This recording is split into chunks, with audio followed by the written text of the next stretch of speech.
based on the income capitalization method. The second approach, which is known as discounted cash flow method. And what is discounted cash flow method? Anybody? I'm sure all of you should know this. Yeah. Deriving future value and what is income? What is discounted cash flow? See, हम सबको ये मालूम ही होना चाहिए. देखो हम valuation का course करें या ना करें, वैल्यूएशन प्रोफेशनल बने या ना बने, as company secretaries we ought to know how the valuations are done, because we need to advise our client and we can do that only when we understand as to how the valuations are done. Discounted cash flow जो method है पूरी दुनिया में सबसे ज़्यादा dependable, सबसे ज़्यादा reliable, सबसे ज़्यादा यूज्ड मेथड है. और डिस्काउंटेड कैश फ्लो मेथड में आप क्या करते हैं, आप डिस्काउंटेड कैश फ्लो में उस कंपनी की फ्यूचर कैश फ्लो को एस्टिमेट करते हैं और फ्यूचर कैश फ्लोज को डिस्काउंट करते हैं by your cost of capital, and जो आपके हाथ में आता है उसको बोलते हैं प्रेजेंट वैल्यू, और वो सारे सालों का जो प्रेजेंट वैल्यू का टोटल है that is your based on discounted cash flow method. Okay, so these are the methods, friends. I thought I would share with you. And before I move forward, let me ask you one more question. Valuation के सिलसिले में अब देखो, आपने सभी ये सुना होगा कि गौतम अडानी हैं, सुनील भारती मित्तल हैं, लक्ष्मी निवास मित्तल हैं, वॉरेन बफेट हैं, बिल गेट्स हैं, कुमार मंगल बिरला हैं, मार्क जगरबर्ग है, रतन टाटा हैं. ये लोग बहुत सारी कंपनियों का टेक ओवर करते हैं, एक्विजिशन करते हैं. वर्ड ओवर, ये सुनो, मालूम है सभी को, मालूम है कितने सारे एग्जांपल्स हैं. लक्ष्मी निवास मित्तल ऑफ आर्सलर मित्तल, वो पूरा ग्रुप ही एक्विजिशन से बना है.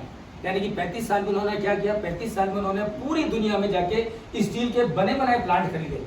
And that is how today it's a 500 Fortune 500 company.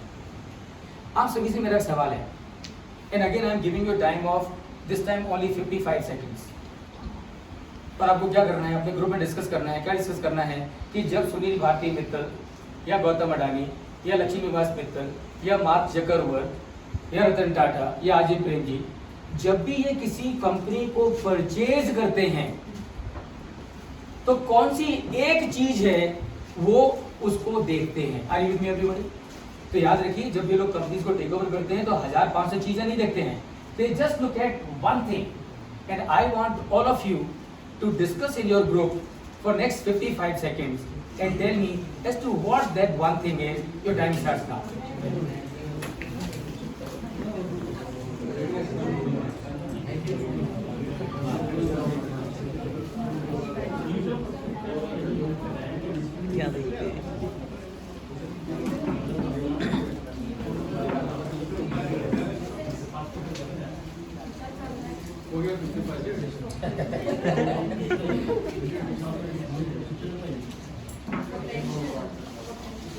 Yep, okay, good. So let me start this time. Just one thing, I'm going to ask everybody.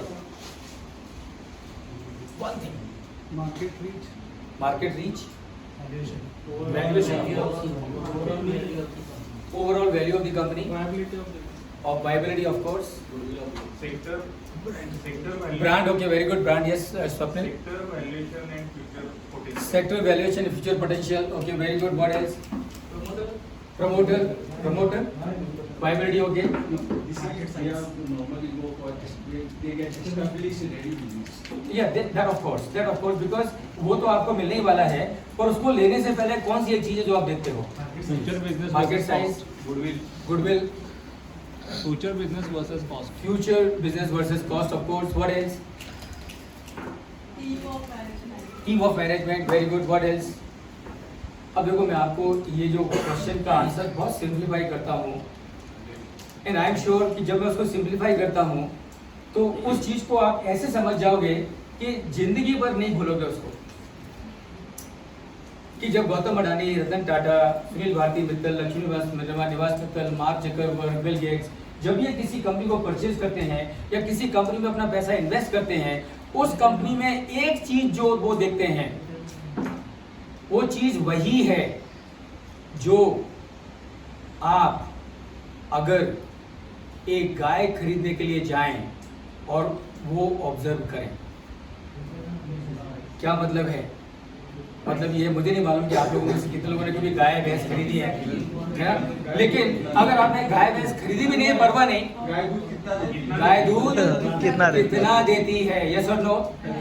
तो याद रखिए, व्हेन गौतम अडानी और Lakshmi Vilas Mittal, when they are acquiring a company, are they interested in the land of the company? And the answer is, are they interested in plant and machinery? The answer is, are they interested in the building of the company? Answer is, are they interested in the employees of the company?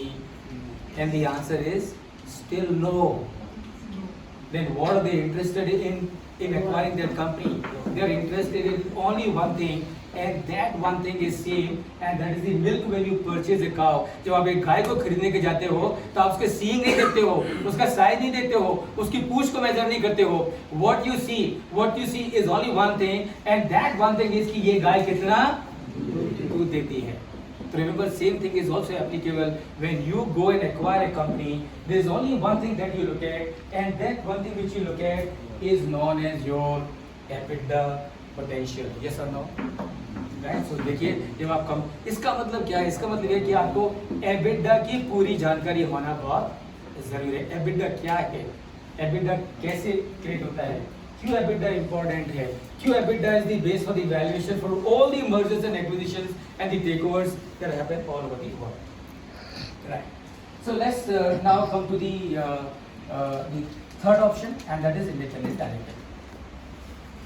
हमसे ज़्यादा independent director की क्या significance है, क्या importance है, क्या glamour है, क्या रोल है, कौन समझेगा इस बात को? हम सब कंपनी सेक्रेटरीज हैं, वेदर प्रैक्टिस में हो या एम्प्लॉयमेंट में हो, it doesn't matter. We always have the option and opportunities of interacting with the board and attending the board meeting. The third reform that the government of India has brought is independent director. And just to give you some idea,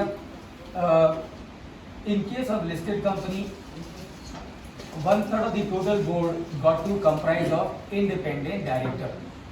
Section 149, Section 150, they define who is independent director. And मुझे नहीं लगता कि इस audience को मुझे बताने की जरूरत है इंडिपेंडेंट डायरेक्टर कौन है.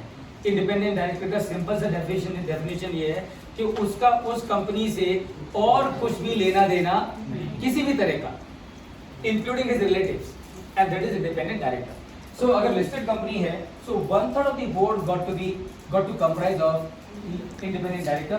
और अगर unlisted company है, पर private limited company कोई applicable नहीं है, unlisted company है, public company unlisted है, in that case minimum 2 IDs would be required. If the paid-up capital is 10 crore or more, turnover is 100 crore or more, and if there is an aggregate outstanding of loans, debentures and deposits exceeding 50 crores or more, right? So this is where the independent director would be required. How to become an independent director? Can all of us become the independent director? Answer of course is yes. And let me tell you friends, to qualify for today in this country, अगर आपको independent director बनना है तो आपको एक proficiency test pass करना जरूरी है. और मैं आपको बताऊं कि ये प्रोफिशिएंसी टेस्ट गवर्नमेंट क्यों लेके आई. ये प्रोफिशिएंसी टेस्ट गवर्नमेंट इसलिए लेके आई कि बहुत सारी कंपनियां इंडिपेंडेंट डायरेक्टर उनको अपॉइंट करना मैंडेटरी है. तो क्या करते थे मालूम है आपको? उनके कुक को, उनके गार्डनर को, उनके ड्राइवर को इंडिपेंडेंट डायरेक्टर बना के अपॉइंट कर देते थे. राइट? आदमी इंडिपेंडेंट है, but is he competent to be on the board of the company? And the answer is no. So the government of India thought, let there be some minimum standards for anyone to be on the board of a company as independent director, and that is how they have brought out the proficiency test. Every one of you should pass that exam. And why should you pass the exam? Because unless you pass that exam, you cannot be on the board of a company as independent director. And let me tell you friends, passing this exam is of course very simple, is very easy. All of you would be able to pass in just one go. And आपको preparation के लिए क्या करना है? कुछ preparation extra आपको करने की जरूरत नहीं है. You just need to be on, just go to the board, to the website of IICA, institute of Indian institute of corporate affairs, जो कि MCA का ही ब्रांच है. राइट? वहाँ पे उनकी वेबसाइट पर रजिस्टर करिए और 42 मॉड्यूल्स वहाँ पर अवेलेबल हैं वेबसाइट पे. वो से उसके बेसिस पे आप तैयारी कर सकते हैं, और आप 2-1 बार उनको तैयारी करेंगे, आप बड़े आराम से ये एग्जाम को क्रैक कर पाएंगे. And then you have huge opportunity to be on the board of the company. अब मैं आपको बताऊं कि अगर आप किसी कंपनी के बोर्ड पर इंडिपेंडेंट डायरेक्टर करके जाते हैं तो ये सोच के मत जाइए कि कितनी बड़ी सिटिंग फीस मिलने वाली है। ये सोच के जाइए as the member of the board of director of that company you have an opportunity of making direct impact on the economy of this country. अगर आपके कंट्रीब्यूशन से अगर ये कंपनी अच्छा करती है तो ये कंपनी अगर कुछ अच्छा करती है तो वो कंट्री की इकोनॉमी को डायरेक्ट कंट्रीब्यूशन है, and then you can take pride in feeling that this is what has been possible because of my contribution to the company, and that is what we should do. So independent director 42 modules हैं अलग अलग, और ये 42 modules का बढ़िया उन्होंने IICA के website पे मटेरियल अपलोड किया हुआ है। कुछ भी आपको करने की जरूरत नहीं है, कहीं भी बाहर जाकर तैयारी करने की जरूरत नहीं है। और आप ज़्यादा से अगर आप चाहें तो मेरा जो YouTube चैनल है उस पर भी बहुत सारे कंटेंट्स अवेलेबल हैं, आप उसको सब्सक्राइब कर सकते हैं, and then you can pass this exam very easily. Now we come to the fourth avenue and that is social auditor. कितने लोगों ने सुना है सोशल ऑडिटर के बारे में? Has anyone heard of you social auditor? Okay, you know what क्या है, जरा बताएंगे सर आप? Social impact assessment. Social impact And I actually appear for exam but not get the success. थोड़ा डिफिकल्ट है, लेकिन इतना ज़्यादा डिफिकल्ट नहीं है। अब अगर आप वो मटेरियल वगैरह उनका है वो रेफर करेंगे और उसको पढ़ेंगे तो बड़ी आसानी से पास कर पाएंगे। कोई प्रॉब्लम राइट। कितने लोगों ने सुना है सोशल स्टॉक एक्सचेंजेस? कितने लोगों ने सुना है गुड कॉर्पोरेट गवर्नेंस? सभी ने सुना है, ओके। तो अब थोड़ा सा मैं आपको बैकग्राउंड देता हूँ सोशल ऑडिटर के कोर्स के लिए। Today all the CSR